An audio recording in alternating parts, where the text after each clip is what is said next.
Hey everyone, welcome back to the Cohesion Podcast. Today I'm joined by Kosheno Moore.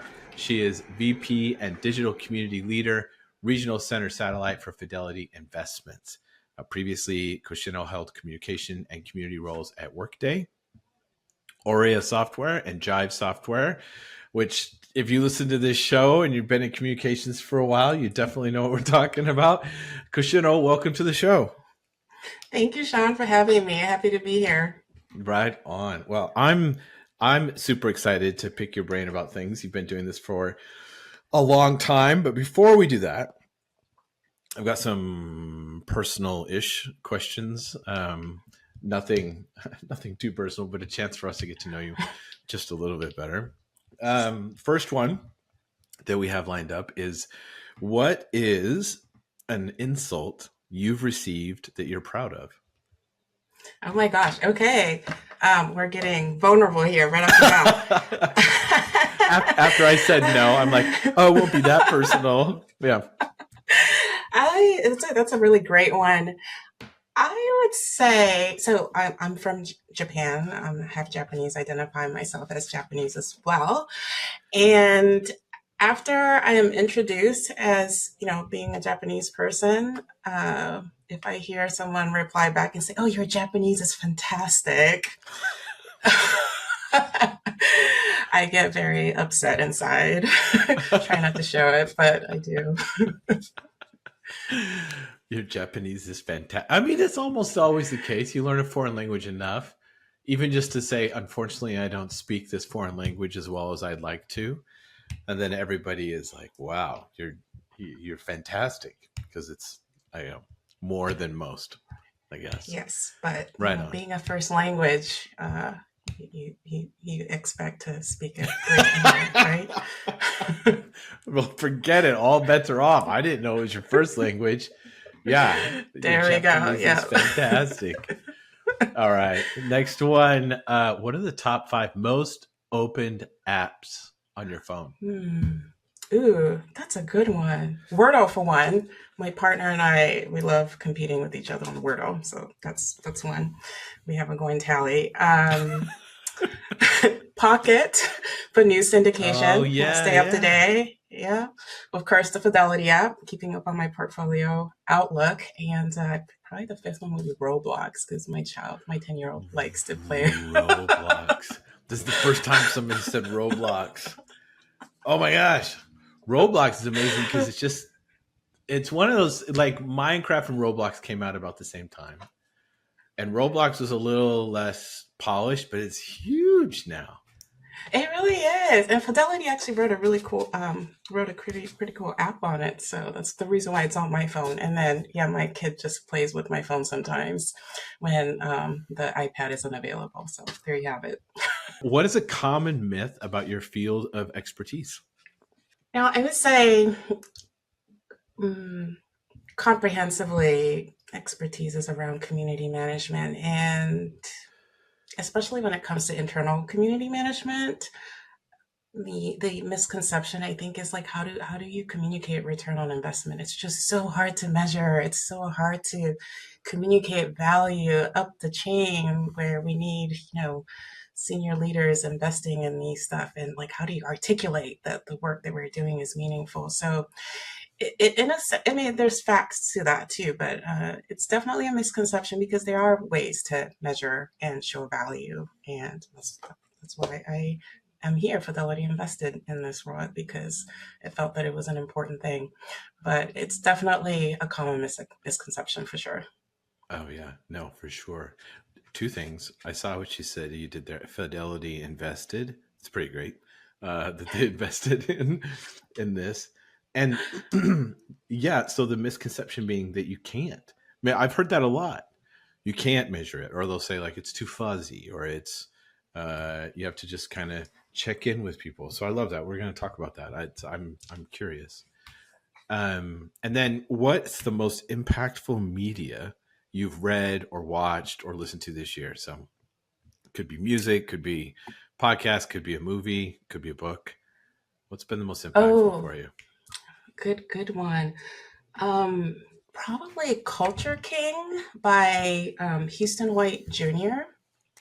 He is an entrepreneur and community leader and partners closely, I believe, with Target to really help shift the brand narrative for Target to be more inclusive and community oriented. So he published a little book, I think late last year, and it's just been a fascinating read. Super easy, short read, but so many impactful quotes and whatnot because he really comes from a place of culture, community, human connection is really what makes this world go round. I love it. If you guys could hear like me jostling, it's because I immediately started writing it down. I should be prepped for it to get something new. I don't know why I thought you were gonna Dune 2 or something. So I was like, oh yeah, yeah, Culture King. I'm totally checking it out. Yeah.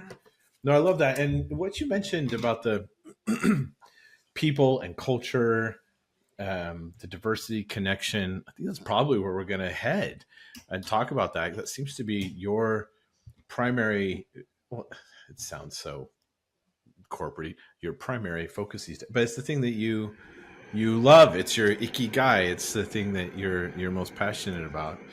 Before we get into what you're doing right now though, how do I like how do we get a job doing that? Like what's your path looked like from the beginning of your career to now so that you can focus on that? You're focusing on community diversity and connection internally, creating these types of communities instead of, I think traditionally it would be the more of this external meetup nonprofit kind of thing that people would do. You're doing that internally. What does your career look like that led you to that? Yeah, great question. And I do think it was a little bit of luck, but it's definitely, um, looking at my internal compass to find the work that really matters to me that reflects my lived experience and passion. And I feel like that had a lot to do with how unconventional my career path has been. But my undergrad was in computer science. I thought I was going to be an engineer Yeah, yeah. because I'm actually an introvert. I can be very socially awkward at cocktail hours, for an example. Like I need my drink first. Yeah, yeah. but I started as a computer science, thinking that I was going to be an engineer. I was too intimidated. Just I finished the degree, loved it, but being the only woman, being only person of color, it was just challenging. But when I Yeah. went to corporate after grad, I'm like, I still want to be in the world, so I went into corporate IT, and that's where I landed in a team accidentally that deployed a bunch of collaboration platform, and that was my introduction to SharePoint. Oh And yeah. and at that time, I think that's when MySpace and Facebook was starting to become popular, and a lot of the companies were starting to ask the question, well, what would it look like if we deploy Mm, Facebook-like solution on an enterprise? Are we able to handle not just top-down communication engagement, but bottoms up, sideways? What would that look like? So it was just good timing in terms of things that I was excited about, in terms of the latest technologies that was hitting us in all of our private lives, yeah. coming into the workplace.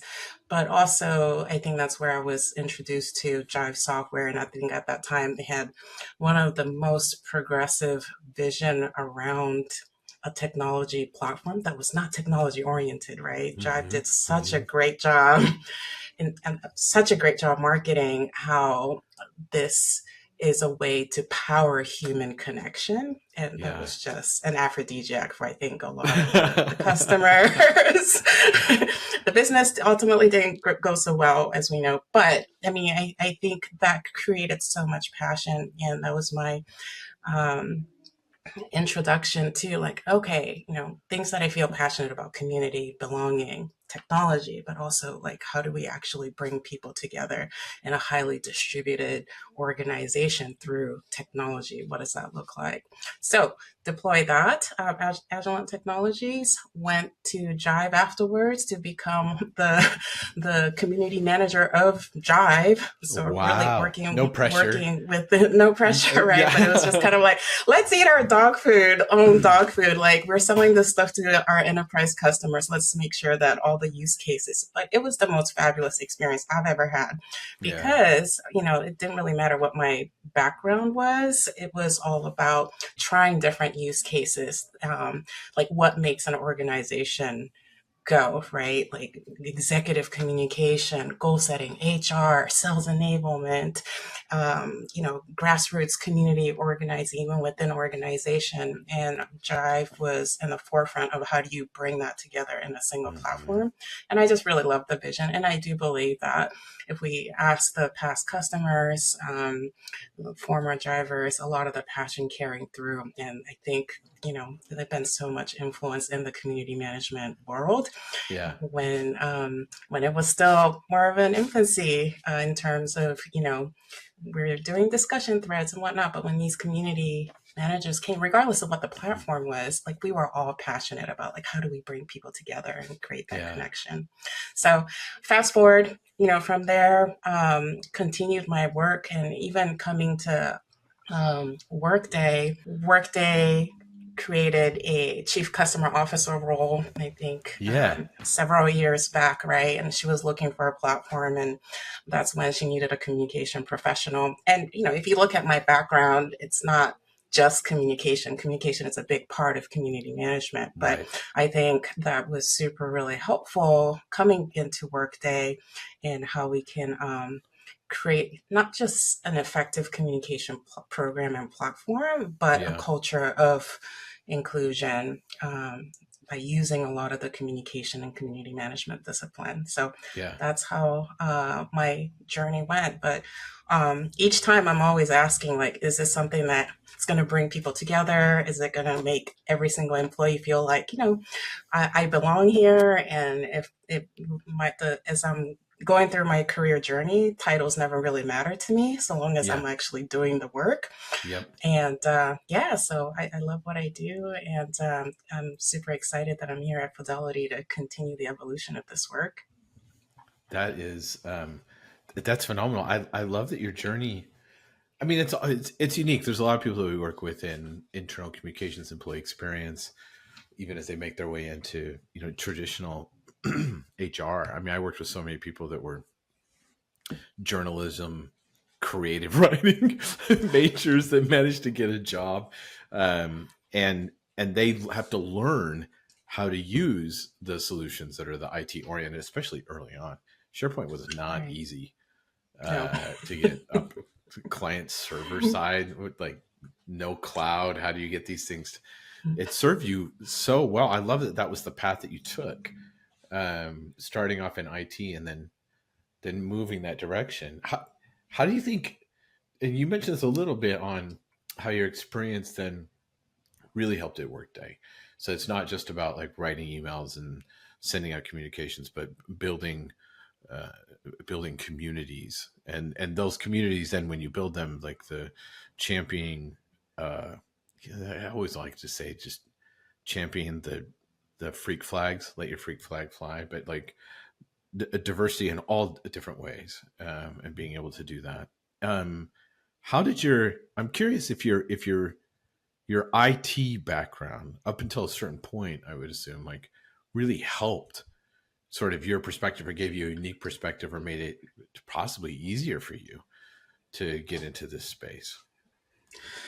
Yes, I think the technical background, even a lot of the discipline and practices I've learned in the computer science studies too, but having that translated into IT world, I think it really afforded me to be able to think critically in terms of how a solution like this can benefit an Oh yeah. enterprise, right? I mean, when we talk about highly distributed organization, you know, you're talking about not hundreds of people, but possibly thousands, tens of thousands of people. And if you are trying to invest in a community solution, we're talking about big digit investments.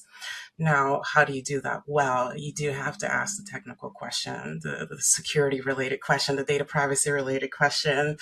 And so, in that sense, a lot of those discipline and practice gave me a really good understanding of what IT stakeholders are looking for to help offer them comfort affirmation saying that, yes, this is an investment that our IT organization bless and to deploy within an organization. So it definitely gave me and when it comes to software solution, I mean, that's the stakeholders you want I to know. No, it please. is. They're always the case. Like you forget, or Like, I you used have to forget. Yeah. you have to talk to your CIOs. So I do think that's been a very helpful perspective in thinking about these solutions and how that can then ultimately benefit our business stakeholders. Oh yeah, you build those. Anybody. I mean, this is what I do. I mean, people are probably far more successful than I am within uh, those types of like those kinds of roles, communications, employee experience stuff. But I make friends with IT so fast. When I come in, I'm like, all right, tacos on me, pizza on me. Like, just start drilling them with questions. Not only like about what's going on or what their pain points are or what they hate or don't hate, but like about their personal lives. Like, is there any way I can make their lives funnier if I by what I put in my tickets that I send, like whatever. I'm like, we need to be best friends as soon as possible to implement those. And you've been able to see it go from like fairly technical then to much more, almost like a, well, you know how like some of the internal comms communication, and then I want to talk about digital communities and what you might use to do that. That for the longest time seem to be so far behind what we're doing publicly with end users and with the general public. It's like we know we're competing against like Instagram or or MySpace for attention internally, and yet we have these platforms that are like, I don't know, super technical or just not that engaging. It's like, I guess if I have to, it's like going to your grandparents' house. Like, I guess if I have to, I'll go. I'll go. Um, you've been able to see that really, really develop into some like impressive software, impressive things that we can use for community that doesn't feel like bleh, SharePoint circa 2004. And and I think that's what's beautiful about the community management practice, because in order to create a sense of community in a digital environment, right?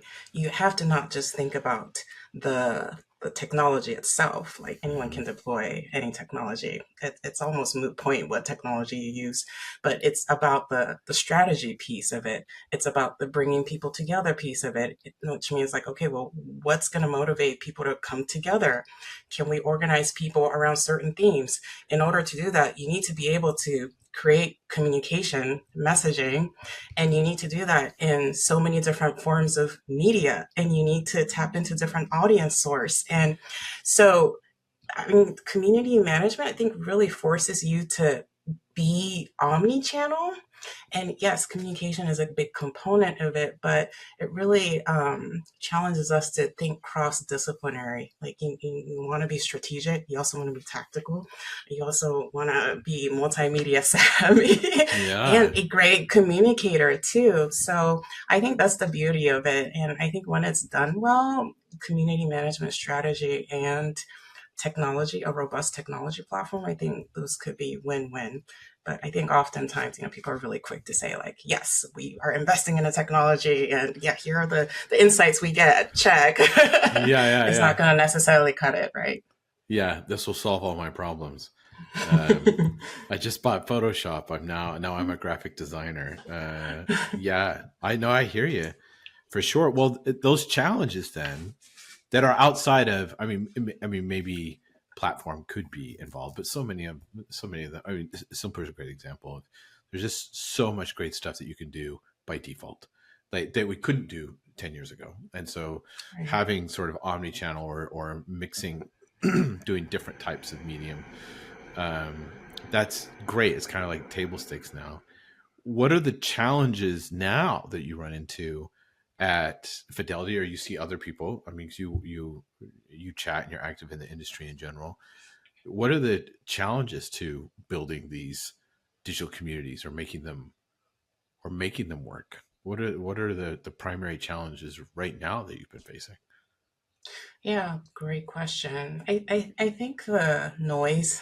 right? Like we're so inundated with so much information continuously, I and know, I you don't know. want to see how many unread messages are in my private email box. but It's like twice a but year you go in and say, yeah, "Yeah, I'm going to clean this up."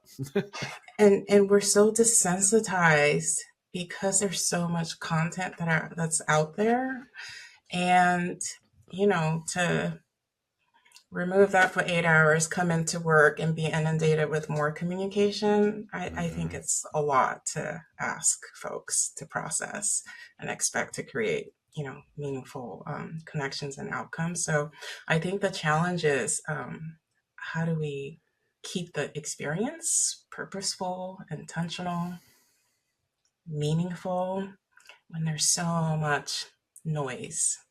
And that's why I do think we do need to take a very comprehensive approach, including just different levels of organization to let even one message or call to action stick, right? Hmm. I do think that's where, if you're a savvy communicator, where you understand the power of omni-channel when the messaging is coordinated. I always like to use the analogy of carve the turkey or tofuki for those who are vegetarians, right? Like you have this star dish, and how do you carve it out many times over and distribute it to where people are at? So I'm always asking, do we have the turkey? That's right. Yeah, and it does require extra creativity, extra lift to kind of bring people along to help create that turkey together. But I think more time you can invest in that piece of the work, it's so much more easier to then, leverage the omni-channel approach to get that messaging out and bring people together. Even and people are going to have very different preferences, right? And just Hmm. because, we roll out a single technology, like this is your single source of truth, this is where you come to get your information. Yeah, like most of us, I have Teams open, That's I right. have Outlook open, like so many tools that are even competing for attention even within our workplace. So how do we balance that? And I think more comprehensive strategy we can create upfront, the better. Yeah. And it sounds like, and correct me if I'm wrong, 'cause I think I'm probably making some assumptions on this. So when you talk about creating these digital communities, actually, I'll back up. I've done, and you've probably done the same thing, where I do surveys to figure out how people like, not only like to be communicated with. Well, I still get nervous when I end a sentence with a preposition, but I do it all the time.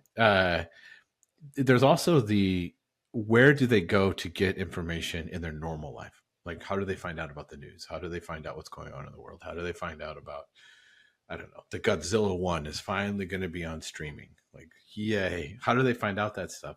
And every time I've done that, the majority of the time, they say other people. And then I'm wondering, like, well, how are the other people getting the information to give to you and putting it together? And it sounds like when you talk about digital communities and sort of lots of digital communities, because the way communities work is you might have people within a group, but then they're also part of this other group, and the people in your current group aren't part of it. So it kind of spreads, and Mm-hmm. it's kind of organic how it works. It sounds like you're doing something like that to help with communications, keeping people informed, providing transparency and diversity. Is that accurate? And kind of what you're doing at Fidelity? Yes, and the Fidelity actually done a pretty awesome job even before I came, in terms of taking a look at, like, okay, pandemic happened, people are working remotely now, and we have to strategically think about, well, what is their associate experience, or what we call employee experience, might look like, right? Mm-hmm. We have to be really strategic because this is not just a pandemic solution. It's like we've established an organization of fully remote associates. What do we do? Mm-hmm. So they made a pretty awesome hypothesis that, if we bring people together around certain themes, and let's call it, bringing people together around career journey, bringing people around things that make us chuckle like we love pets, or bring in people around our geographic location. And so I've identified several of areas of focus in which we can create community around. Yeah. Then, even if we are remote, these associates can feel better connected to our amazing culture, because that's what a lot of folks in our regional centers are experiencing when they come into the office. Fidelity is known for its awesome culture. So that was the challenge. And they ran the program. They've created combination of in-person but also digital experiences and events. And it's not just one thread, or it's not just one event, but what I love about it is that the community was framed in the premises that if we are able to create a sense of community in these areas, then people are going to feel belonging, that people are going to feel connected to our employer. So that really gave us creative permission to just try different things, so long as we're activating these connection points. Then it doesn't really matter what tools we use, or what events we're running. That it's tying it into the purpose. And it was really fun to actually create the messaging and creating that sense of community around each of these different areas. So that's kind of been the more or less the premise of my work when I inherited it. And Mm-hmm. I love the fact that the framework is so strategic and, in a sense, visionary in terms of in the community management space. Because when we talk Yeah. about metrics, it's always around like, how are people engaged? But does that answer the question on like, are our people staying with our company? Mm-hmm. Right? When we can establish key themes, and Yeah. even making a bet in terms of what type of community will serve our employees, our associates, and our business at best, and Yeah. design, if we can design experiences to support that, it's so much easier to bring people together. It's so much easier to get leadership on board. It's so much easier to articulate return on investment. And it's just so much easy to get cohesiveness just across so many different things that are happening within an I, organization. so I have, well, not tons of questions, but I definitely have questions. So I'm super interested in this. Your role, so when I think about these digital communities, is it a, sort of a part of it is really organic? So it's like, oh yeah, I'm going to opt into this Wordle community, but I have that. And then are there communities they sort of are encouraged to be a part of, or they're by default put into, where it's more like uh, I guess like the town square for that group or that community? Like, how does that work? Is it mostly organic, or is it a little bit of both in order to build that and foster that?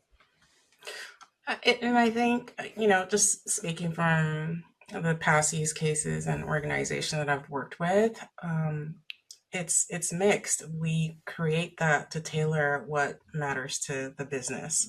So, for an example, in case of Workday, we use Slack. I think that was the platform that Yeah, really fostered a lot of the community efforts. But it was really important for us to have all the employees being a part of certain set of channels, so that the leaders can communicate important update.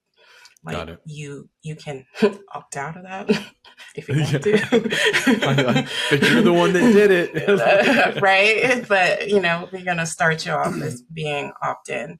And it's similar here in Fidelity too, even though there's less of a focus in terms of using community platform for internal communication purposes. Some people might not know how to use Microsoft Teams. That's the platform we use. Yep, And and we're going to opt everybody in on how to use Microsoft Teams, how to manage notification, how to um, like things and comment on things in case yeah, you yeah, think this is not okay at work. It actually is here, based on the culture we're trying to design, right? And if you're a part of a certain location based home office, then we're gonna by default put you Makes in there sense. and see if Yeah. we can make connections. But, if you like all these other things, pets, sports, Yeah. cooking, these are available to you too. Feel free to opt in. So I do think, and then this is where I work really closely with the business stakeholders in terms of like, what are we trying to accomplish with this community effort? We can Hmm. tailor it to exactly what you need, right? I think in Oria's case, it was very much communication driven Hmm. and Hmm. HR driven. So it just, depending on what the organization needs, but you could still use a lot of the same discipline to bring people together and start creating connections. Yeah. No, I see these are when these conversations are really great, because then I just start thinking about, all right, we're going to create a grilled cheese community, and every Thursday somebody's going to get on there and show us how to make grilled cheese sandwiches, and then word spreads, because it is like that sometimes within not just communications, but if you listen closely, the thing that's most effective is probably not the thing you came up with in the first place. Like, I know Yeah. that's happens so frequently. We definitely have a Hall of Fame content that have gone internally viral, and a lot of times they model Reddit, right? Like, it's hot dog a sandwich? That thing still flies, I swear. Oh my gosh, yeah. The most popular years ago, the most popular, it wasn't just the most popular article that people were just constantly talking about it, was just how to make coffee. Like, we had to publish an article about how to make coffee. And no matter what we tried to get in front of that, like, it would be here's how to get your bonus, here's how to get paid, here's the latest news. We just surpassed this competitor. How to make coffee, like, always surpass, like, it was crazy. And it just becomes that, I don't know, like, we probably should have snuck in more culturally relevant or mission statements or something into the how to make coffee. But it's one of those things where if you just, yeah, if you just listen, I'm curious with the communities. Are you familiar with, I'm guessing you are, that with, is it Dunbar's number? We talk about the number of people within a space. It was the number is based off of recent, and it's been, I don't think it's been refuted. Like, it gets debated, but it's basically like how large an organization or a community can get before it starts to fall apart. Before Mm. there ends up being conspiracy theories or infighting or outfighting or sort of weird internal policing of the community and things like that. Once it gets past a certain size, and some people are like, the original number I think was like 150 people, but now most people are trying to work with 50 as being sort of like a sweet spot of the number of people within a space, and doing that. And that's really hard at scale, like at a big company or a big organization. But I guess where I'm headed is you. I don't want to say you have limits, but have you seen that the communities or digital communities you've been working with sort of fall into a certain amount of people, or like when they're organic, or do you try to keep them, I don't want to say limited, but focused, I guess, so it's not just 3,000 people in every single space that you're working with. I think to a certain extent, yes. Definitely, the core team of folks who are dedicated to this work is very lean. And I think in these organizational settings, it's always, people are like, what's community? So yeah, okay, we'll invest in a community manager. Good luck, Yeah, yeah, yeah, sort of yeah. thing, right? So I do think the approach I found it effective is to find those passionate community connectors or Hmm. community managers, and the core team would act more like a center of excellence and provide training, best practices, and That whatnot, makes and sense. consult with various community managers. And that model has worked in terms of scale, right? Yeah, So we can yeah. talk about 500 people community. We have, and the ratio is actually very different when we differentiate between our in-person events to Hmm. the digital community connectors. Depending on the type of community, that role might be, one and the same or not. But you know, we can't expect a single person to pull off an event with 200 people, Right. right, in person, right? But we could empower and train, a digital community manager to run webinars of up to 500 to 1,000 people if we give Yeah. them the right tools and training. So, I mean, I think those are the things that we do a litmus test with various use cases in terms of what matters. Yep. And we always try to define really clear objective in terms of what this community is for, set the Yeah. right expectations, set the right communication, do the right onboarding, train the right community managers, and give them the volunteers and resources they need, recognize them. I think that's so Huge. underrated right now, but it's I know. I huge. know. Like they just need to be recognized, and then adjust from there. Then we tweak it. Is it working? Is it not? But we have the framework and the Yeah. baseline. That makes sense. You know, okay, real talk. I don't know why I said that. Like it's gonna get super private or personal. I in the just sort of the world that we're in. I mean, there's a lot of people have been very critical of what we've used for digital communities, or even just digital communities in general outside of work. So we've got social media being the biggest one. When we talk about building community, I would even say culture and community digitally, like is that gonna work? Is there still something like I always wonder whether or not um it's like sugar to artificial sweetener. Sugar being the you and I face to face. I mean, like we should talk. We're both on cameras in different parts of the country talking to each other about this stuff instead of in the same city. But is it gonna work? And how do I know? Like if if it's actually, I guess we talked about this at the very beginning, and is it actually pulling people together, or is it just sort of creating people that are on separate islands with telescopes looking at the other person and like, hey, what's your island like? Like, do you think it works? And how do we know if it works? I think it can, but I do think you need to be very strategic and intentional in creating that connection, right? So, for an example, with the at this point in time in the pandemic, people are being asked to come back into the office. Oh So, yeah. yes, like, okay, yeah, we need to come back into the office so that we can have in person interactions and have ideation and collaborate and get to know one another because that's really important for us to continue to be productive.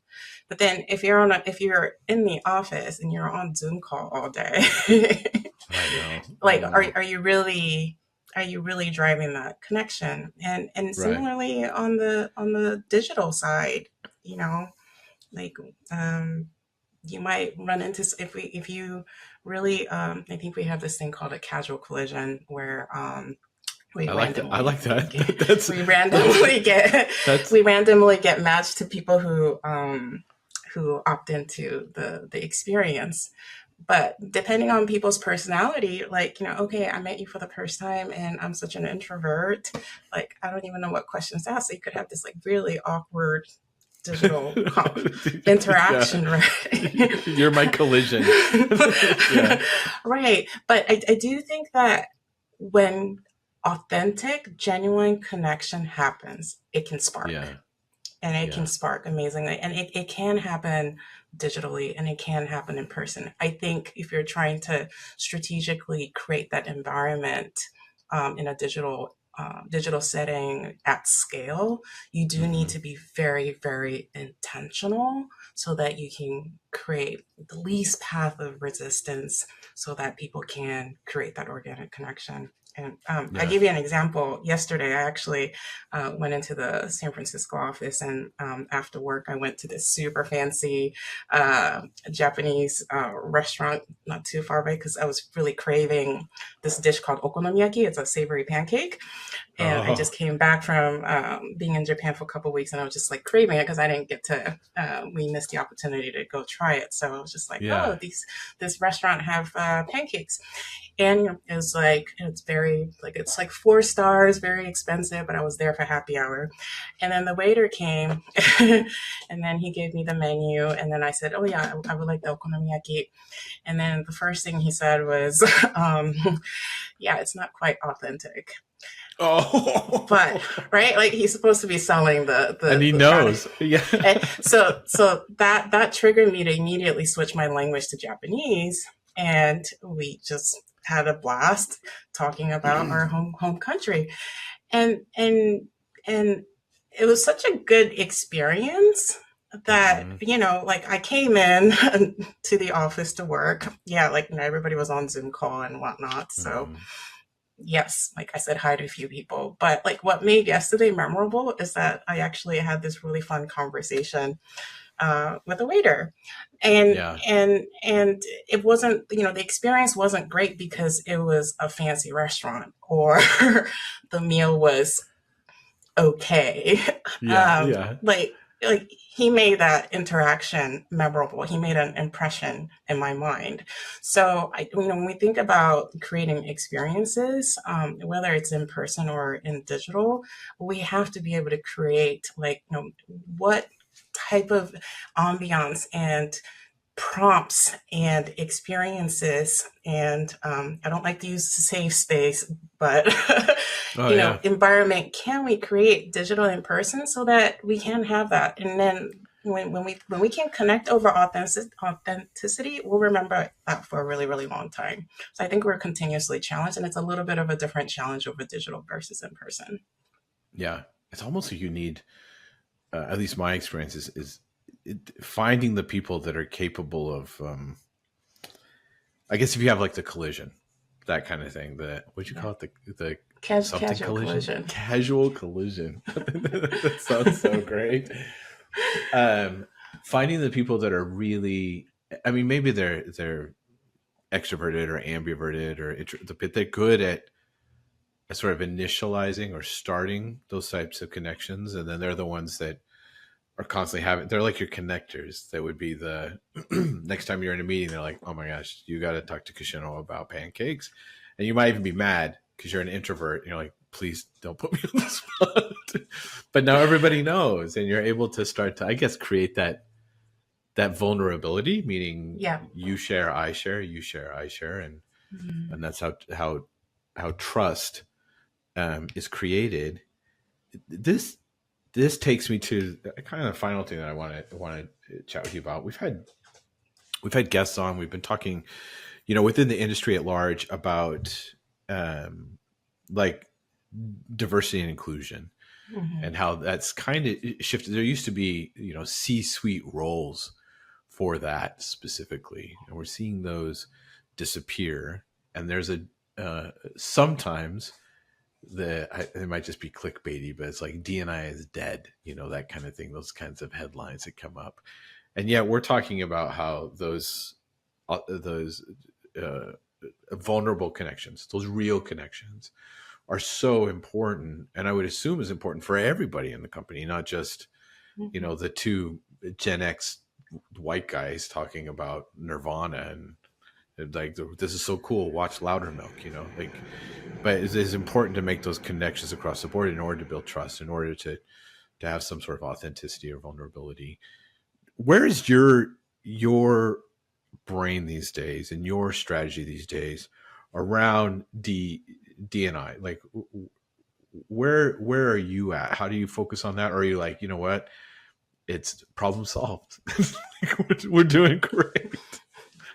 I think we're going through an evolution of DNI, right? It's if we think back and what triggered this DNI, like what put DNI to the forefront of everybody's mind with George Floyd and all that stuff that Yeah. happened back then.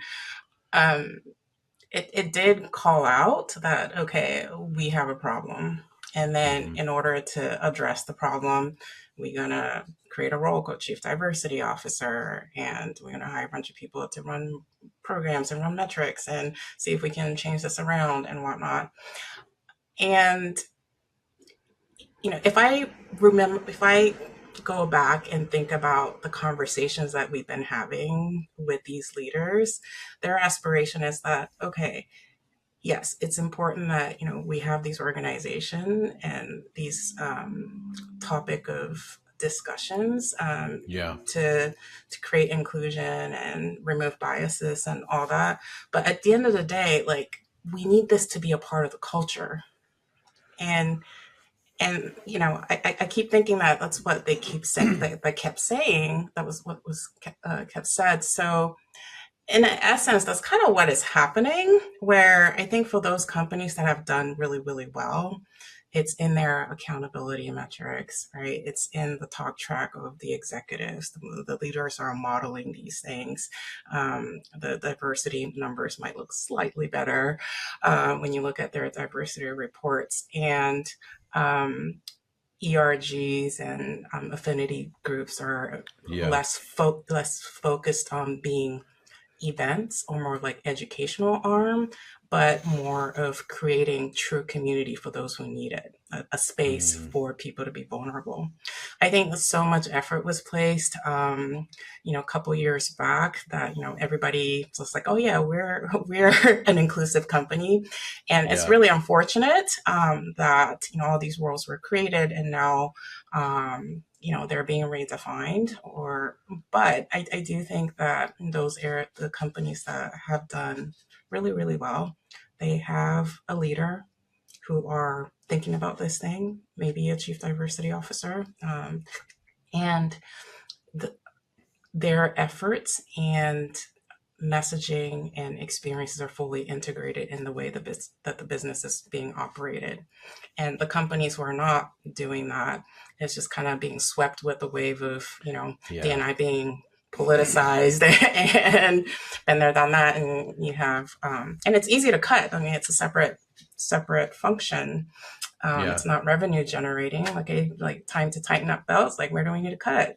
Yeah, let's cut DNI because it could be controversial. It's really easy to say that, but I think there are definitely companies that are trying to do well, and at least have the intent. And I think those are the ones that are seeing the right outcome of what the leaders back then intended DNI to be. What you're saying reminds me of like lots of things can be this way, but specifically with DNI is that you can have a strategy around it, but you don't necessarily have to have a product or a branding behind it. Like integrate it. That makes more sense instead of saying like, here's our DNI product and our initiative and the name of it and the names of the like. It's so tempting to brand everything, where it's just something that should exist. We should have the strategy and be having the conversations. It's like creating a super, super, super large brand around one-on-ones. You're Right. like, wow, we're a one-on-one culture, and here's the big thing, and here's the logo for it, and everything else. But it's has to be like once it's really, really integrated, it's more powerful. It becomes part It of your totally DNA is. instead of just coloring your hair, kind of thing. Exactly. You can't opt Yeah, into it. It's just you just have to be right if you're part of the organization that prioritize that. that's So awesome. Well, okay, so a couple of questions looking ahead. Um, Anything that you're seeing on the horizon when it comes to I won't even say communities in sort of uh, binding. Binding sounds really intense too, but making better, longer lasting connections, teamwork, people feeling like they belong at work. You seeing any trends, anything that's kind of coming up that will be helpful in the next 3 to 5 years? yes, I do think um, I think a lot of what's happening in the world is also, having business have difficult conversation here at work in our workplace too. So I do think that our way of communicating is going to shift, and I think it might even force us to be more authentic. I know we are Yeah, always saying like, let's be authentic, let's be I know. authentic, Yeah, yeah, yeah, but it's I think people are starting to realize that, and I think people are starting to crave that. So I do think that the companies that are thinking about connections, community, from a lens of like we want to create a place where all of us can belong, if they're able to prioritize that, I do think that future work can be very, very bright. And there's so many, yeah, amazing technological innovation, artificial intelligence, like all of that stuff is creating the next wave of engagement, right? To make things exciting and interesting. But is the are the organization really ready to meet those advancement in technology with a clear purpose around why they would want to bring people together? And I think that's really up to where they want to invest their time. Um, I think a lot of the companies have been investing in external communities. I think the sense of yeah, like creating communities around customers are um, great way to do one-to-many marketing and get prospects and do referrals and do customer loyalty programs, that sort of thing. And I think a lot of the companies are starting to realize like, hey, putting your marketing hat on, if this works for our customer I audience, know. why won't you use the same discipline to address your internal audience, your Right, your right. employees, right? So I do think that community management as a practice have a really bright future. I do think that it does bring in a lot of these marketing discipline internally to the forefront of our HR partners and leaders and our employee engagement. And I think more open our leaders are in thinking like, okay, we've been working in silos in these things, but how do we work cross functionally? The community management discipline can be a nice overlay to help bring that strategy to life. Yeah, that makes sense. And yeah, so many leaders, and CEOs, C-suite, but just managers. It's almost like they play a role once they get into that role, but it's no longer as human as they Yeah. once. Like it's okay that people know you really like pancakes. So it's totally fine. And Yeah. right, and you could talk about pancakes during your team meeting if you want to talk about pancakes during your team meeting instead of business, business, business all the time. Well, how can folks connect to you? LinkedIn, on the socials. How are you comfortable letting folks connect with you? Any um, place that def- we can go? yeah, I'm definitely on LinkedIn. I love sharing a lot of the culture efforts that Fidelity is driving, um, and a lot of the thought leadership of my colleagues and peers who are really active in this space. I think there's a lot of conversation to really, have us think creatively. I mean, we're at unprecedented time to kind of help define like what the future of work look like. Yeah. So yeah, I'm definitely on LinkedIn. All right, there you have it. Like, find Kushino on LinkedIn and define the future of work. I keep having these conversations. I love it. Hey, thank you so much for joining us. It's been a pleasure. It's been wonderful to meet you. Thank you. Likewise. I appreciate the time.